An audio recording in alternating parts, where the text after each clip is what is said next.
Welcome to Easily Entertained. My name is Bryson Olson, and here we talk about all the good aspects of entertainment. Today, we are talking about what's been kind of described as the Top Gun Maverick of racing movies. That's going to be F1. They did an absolutely amazing job of portraying Formula One and giving some story behind it.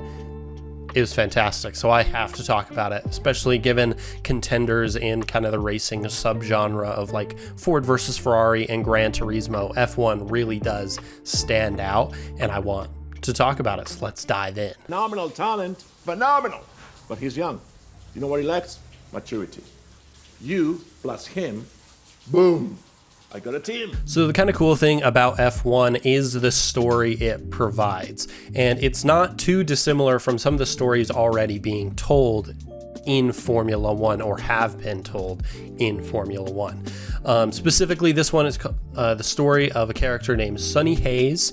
It is a fictional story, but obviously they can like take some inspiration from a lot of real stories. I believe an F1 racer, Lewis Hamilton, I believe he was a producer on the movie. So they really wanted to make sure both like the actual racing itself as well as the story felt real. So the story of F1 is the story of Sonny Hayes. He's kind of a has-been F1 racer. He got to try it and he even competed against greats like Senna, who was a very famous F1 racer.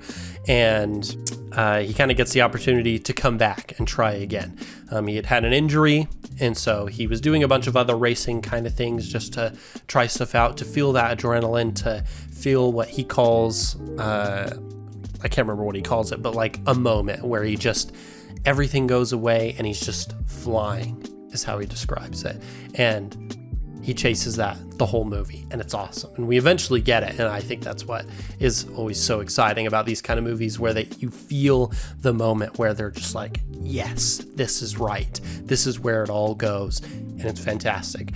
And it's kind of an underdog story as well. He joins the team called Apex GP. Their current racer, he's a rookie. His name is Joseph Pierce. They call him JP. He focuses a lot more on his image, and he's talented, but he's more about looking good rather than actually being good. And so he doesn't care as much about the competition portion, but he should.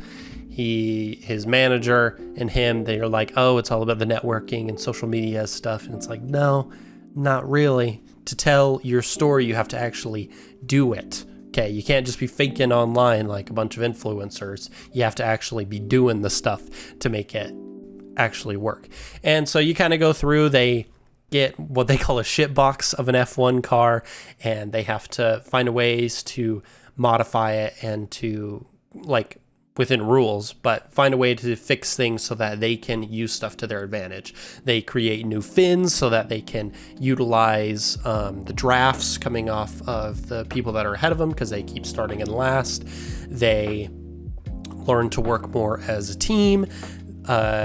Sonny Hayes kind of takes on that like mentor role. Like, he is there to try and help the team, but also he eventually kind of warms up to Joseph and warms up to the rest of the team, and they're able to kind of all work together and really create a podium placing F1 team. I think they do so good at giving us the characters and the story behind them, so where we can actually connect with them. Sonny even develops a relationship with the head technical director, I think is her title, but she just kind of focuses on making the car really good, and they kind of develop a little bit of a romantic relationship, but also that brings them closer together to kind of build things a lot more, and it's great. And what I really like about the story is that it takes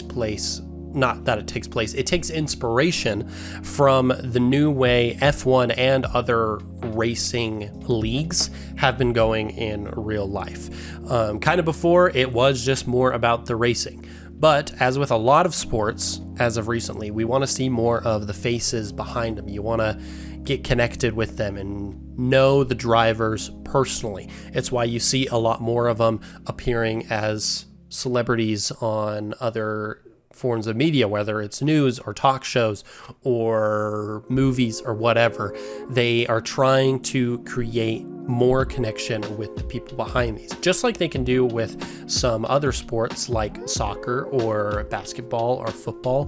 Finding the drama and excitement behind it gets more people to tune in to F1. Like American football, when Taylor Swift started dating Travis Kelce, there were a whole new set of people that started getting invested into football, and not just because of Taylor Swift, but that just allowed them to be interested in the lives of these people. And I'm sure it was happening even before. I don't really care about football, but I know that is a big thing that happened, is as once that relationship started happening, a new demographic was now invested in that story. That's how a lot of sports are trying to create connection and find new viewers, is you have to find the story behind the players, behind the coaches, behind the people in it. It's not just about the game anymore. It's what's within the game, what sits outside of the game. It's like Challengers. I didn't review that on this series, and I probably won't, but it's a pretty good movie. But it's the same kind of thing, where you are pretty invested in the story behind these tennis players rather than just, oh, the tennis matches are pretty good. That's always how a good story is told. It's how good players come about, is there's a story behind them. That's why we get so many movies regarding true stories about these, but they don't always come up when they are actually present. And so I like that this movie takes inspiration from how things have been changing in real life. And I love that. I want more story. It's made me want to get into F1 because there is more story behind it. That's usually why I'm not a big sports person. But when I see movies like this, it starts to make me appreciate there are stories behind these. And I like that in racing specifically, they are trying to acknowledge the stories more to be able to get people interested. It's not just about the fast-paced race, it's about the fast-paced life, about how that takes a toll on people, how they take inspiration from their families in order to push better, different things like that. And I think having a movie that really shows that is great, because like movies like Ford versus Ferrari and Gran Turismo also do that. It makes me excited to hear more stories. Like with Gran Turismo, you hear the story about Jan Mardenborough. I can't remember if that's how you pronounce his last name. But his story is fascinating, and it's a more current story. That's like what this movie is it is feeling more like a current story. It's something that you could actually see when watching F1 racing or hearing about F1 racing. And so that, I think, is fantastic. I love that they're mirroring real life in this.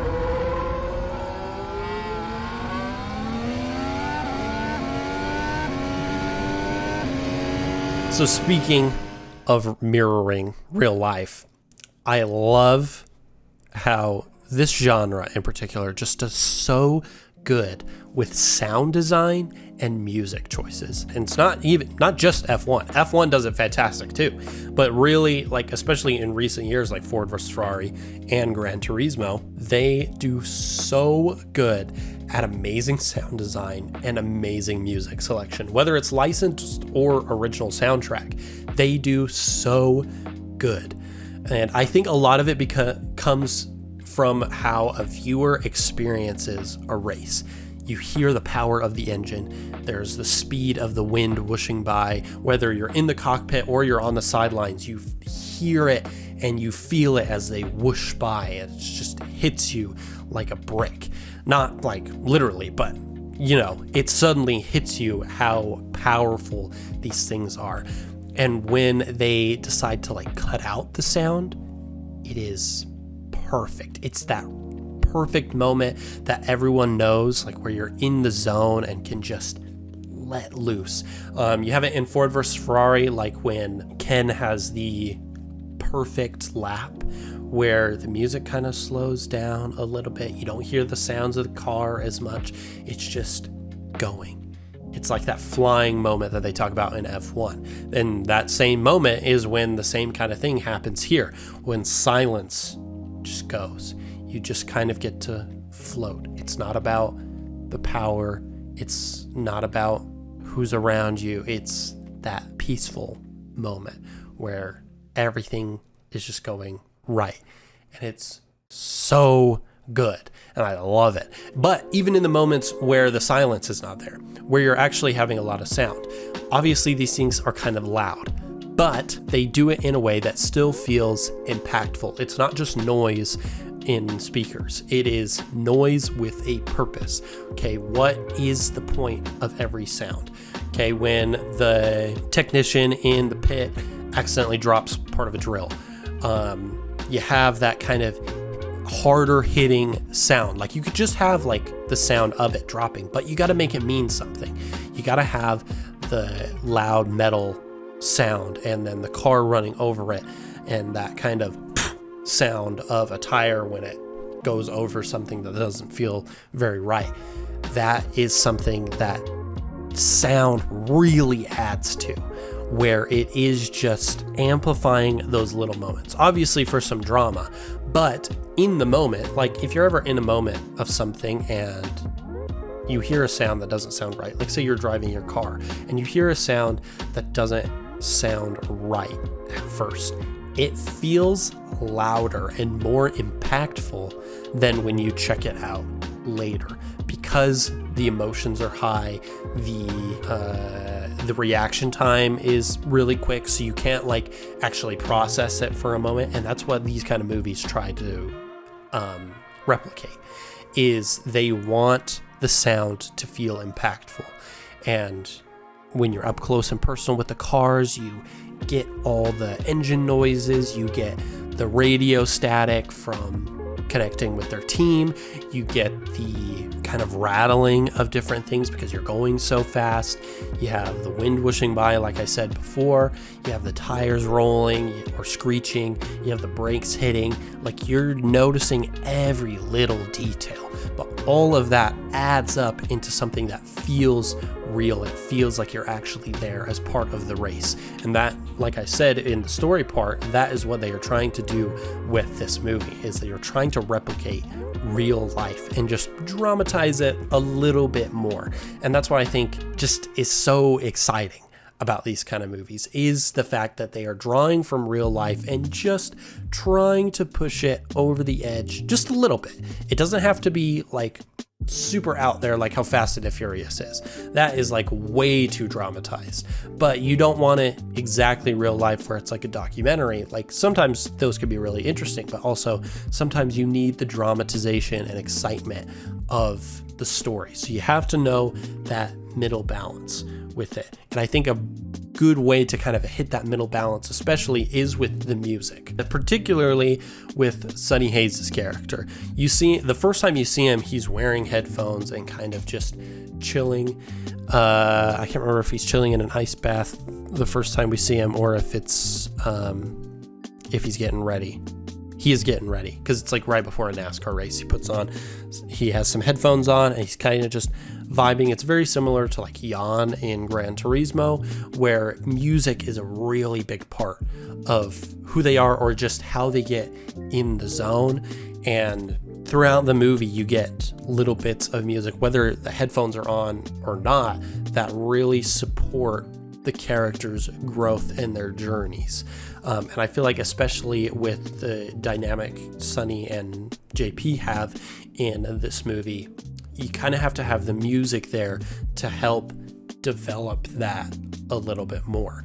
You just notice different things when the music helps support the story. And I feel like they tried to do this more with real life as well. Like that's why they have music as part of TV spots. They have music as part of like racer introductions, or at the beginning of a race or the end of a race, anything like that. Music just kind of adds to the soundscape. It adds to the drama and excitement. And like I said, this movie reflects real life. And I think that's what kind of helps to elevate that above other racing movies of the same class. I think all three of the ones that I've mentioned, of the recent ones, Ford vs. Ferrari, Gran Turismo, and F1, I think they're all on the same level and all each have their strengths, but I don't think any of them are really above any of the others. I think they all fit on that same level where they're just so good and their sound and music just really lets you feel the story. And that, I think, is always fantastic. They wanted quality as well. It wasn't about putting micro cameras that just don't give a filmic sense. And we still wanted to have shallower depth of field and full frame. Now for how they brought the visuals to life. Okay, because this was fascinating when researching this.